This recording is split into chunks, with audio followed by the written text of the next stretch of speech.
একটা গল্প বলি, এবার এবার নামান হাত, মনোযোগ দিয়ে শুনবেন কথা। বাইতুল্লার ছায়ায় একবার 4 জন বন্ধু বসা ছিল। কয়জন বন্ধু? 4 জন বন্ধু। এদের একজনের নাম হলো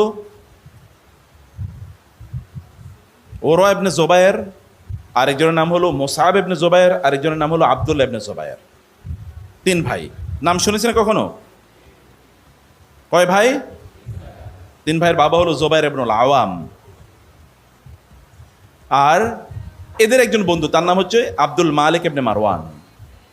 এই 4 জন বসা, এবং 4 জন তারা বলল যে লেট আস তামান্নাও, লেট আস ড্রিম, চলো আমরা এটা চিন্তা করি যে আমরা ভবিষ্যতে কি হতে চাই।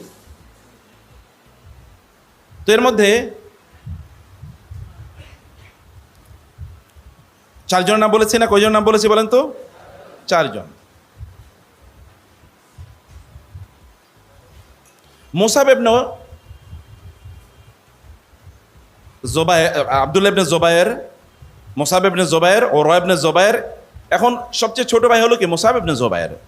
তিনি বললেন, I want to become governor of 2 ইরাকাইন, ইরাকাইন 2 Iraq. 2 Iraq বলতে বসরা এবং কুফাকে বোঝানো হতো। আমি 2 ইরাকের গভর্নর হতে চাই, এটা উনি বললেন।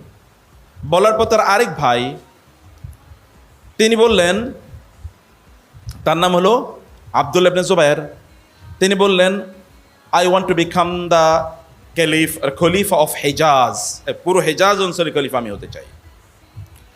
এর মধ্যে তাদের বন্ধু আব্দুল মালিক ইবনে মারওয়ান, তিনি বললেন, তোমরা কি বলে তো, ছোট ছোট জায়গার গভর্নর হবা, খলিফা হবা না? আমি পুরো মুসলিম বিশ্বের খলিফা হতে চাই, পুরো মুসলিম বিশ্বের। আরেকজন আছেন সেখানে, তার নাম হচ্ছে ওরওয়া ইবনে জুবায়ের। তিনি বলেন, তোমরা তো সবাই দুনিয়ার বিভিন্ন শাসন প্রশাসন ইত্যাদি চাওয়ার প্রত্যাশা করেছো, আমি হতে চাই দ্বীনি জ্ঞানের শাসক। দ্বীনি জ্ঞানে আমি এমন বুৎপত্তি অর্জন করতে চাই যে আমি একটা রেফারেন্স পয়েন্ট হব, লোকেরা আমার কাছে দ্বীনি জ্ঞান অর্জন করতে আসবে। এবং ইতিহাস সাক্ষী, এরা 4 জন কাবার চত্বরে বসে যে পরিকল্পনা করেছিল, at the prime of their of life, at the prime time of their life, they have become that in their future life. তাদের পরবর্তী জীবনে তারা তাই হয়েছে। মুসআব তিনি হয়েছেন কি?